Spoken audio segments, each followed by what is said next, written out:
गुरुवार को supreme court ने दो ऐसे मामलों में फैसला सुनाया है जिसे केंद्र सरकार के खिलाफ देखा जा सकता है। हालांकि दोनों मामलों में सरकार खुद को पार्टी बनाने से बचती रही है, लेकिन हकीकत यही है कि सर्वोच्च न्यायालय के दो फैसले सरकार की मुश्किलें बढ़ा सकती हैं। नमस्कार, मैं हूं राकेश और आप देख रहे हैं पॉइंट ऑफ व्यू।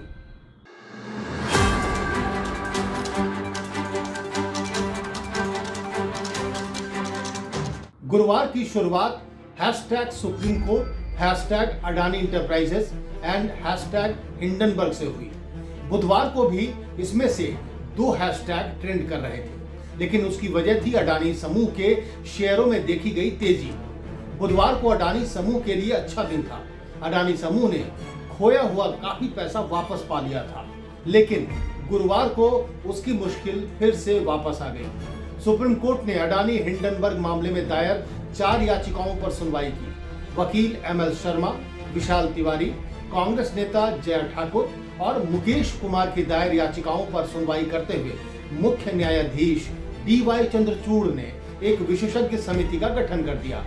6 सदस्यों की इस एक्सपर्ट कमेटी की अध्यक्षता सेवानिवृत्त न्यायाधीश जस्टिस अभय मनोहर सप्रे करेंगे। इस कमेटी में बैंकर KV कामत और OP भट्ट के अलावा इन्फोसिस के सह संस्थापक नंदन नीलकेनी, सोमशेखरन सुंदरम, जस्टिस JP देवधर के नाम भी शामिल हैं। कोर्ट ने अडानी हिंडनबर्ग मामले में सेबी की जांच की दिशा भी तय कर दी। कोर्ट ने कहा कि सेबी अपनी जांच 2 महीनों में पूरी कर एक स्टेटस रिपोर्ट दाखिल करे। कोर्ट ने सेबी से कहा कि वो इस मामले में संभावित हेरफेर या नियमों के उल्लंघन के साथ ही स्टॉक मैनिपुलेशन तो नहीं हुआ, इसकी जांच करे। इधर सुप्रीम कोर्ट ने जांच का आदेश दिया और उधर गौतम अडानी की प्रतिक्रिया आ गई।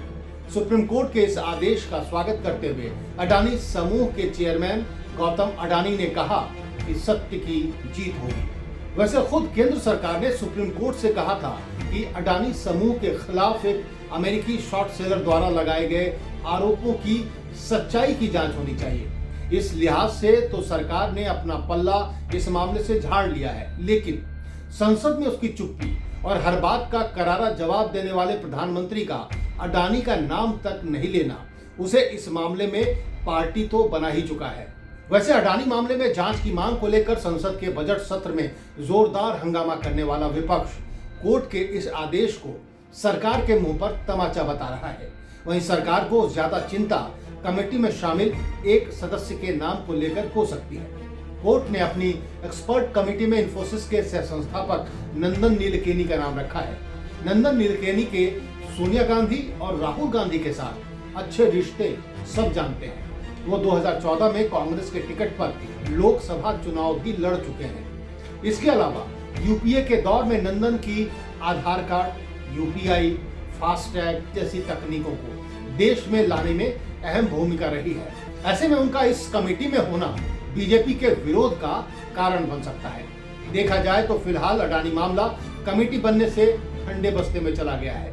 सुप्रीम कोर्ट के आदेश को सरकार ढाल की तरह इस्तेमाल करेगी। इसके साथ ही विपक्ष के हाथ से एक मुद्दा फिसल गया है। इसलिए 13 मार्च को जब संसद के बजट सत्र का दूसरा दौर शुरू होगा, तब विपक्ष को सरकार को घेरने के लिए एक नया मुद्दा ढूंढने के साथ ही नई रणनीति बनानी होगी। अब बात करते हैं दूसरे मुद्दे की। अभी विपक्ष अडानी हिंडनबर्ग मामले की खुशी मना भी नहीं पाया था कि उसके लिए सुप्रीम कोर्ट से दूसरी खुशखबरी आ गई। सुप्रीम कोर्ट ने चुनाव आयोग को लेकर दायर एक मामले की सुनवाई करते हुए एक महत्वपूर्ण फैसला सुना दिया। सुप्रीम कोर्ट ने मुख्य चुनाव आयुक्त और दूसरे सभी चुनाव आयुक्तों की नियुक्ति को लेकर आदेश जारी करते हुए कहा कि अब इनकी नियुक्ति एक समिति करेगी। इस कमेटी में 3 लोग शामिल होंगे: प्रधानमंत्री, लोकसभा में विपक्ष के नेता या सबसे बड़ी विपक्षी पार्टी के नेता और भारत के मुख्य न्यायाधीश। 5 जजों की संविधान पीठ ने, जिसकी अध्यक्षता जस्टिस KM जोसेफ कर रहे थे और जिसमें justice Hrishikesh Roy, justice CT Ravi Kumar, justice Ajay Rastogi और जस्टिस अनिरुद्ध बोस भी शामिल थे। इस पीठ ने अपने फैसले में कहा कि चुनाव आयुक्तों को भारत के राष्ट्रपति द्वारा प्रधानमंत्री की एक समिति की सलाह पर नियुक्त किया जाएगा। इस समिति में लोकसभा में विपक्ष के नेता या सबसे बड़ी विपक्षी पार्टी के नेता और भारत के मुख्य न्यायाधीश शामिल होंगे। ये आदेश तब तक लागू रहेगा जब तक कि संसद द्वारा इस मामले में कोई कानून नहीं बनाया जाता। इसके साथ ही अदालत ने सरकार से कहा कि वो चुनाव आयोग के फंडिंग के लिए कंसोलिडेटेड फंड ऑफ इंडिया में जरूरी बदलाव करने के साथ ही उसके लिए एक अलग सचिवालय की आवश्यकता पर भी ध्यान दे। कुल मिलाकर कहें कि कोर्ट ने चुनाव आयोग को पूरी तरह से सरकार की गिरफ्त से बाहर करने का फैसला सुना दिया। शीर्ष अदालत ने ये फैसला चुनाव आयोग के सदस्यों की नियुक्ति की प्रक्रिया में सुधार की सिफारिश करने वाली याचिकाओं की सुनवाई करते हुए सुनाया। कोर्ट ने कहा कि चुनाव आयोग निष्पक्ष और कानूनी तरीकों से काम करने और संविधान के प्रावधानों का पालन करने के लिए बाध्य है।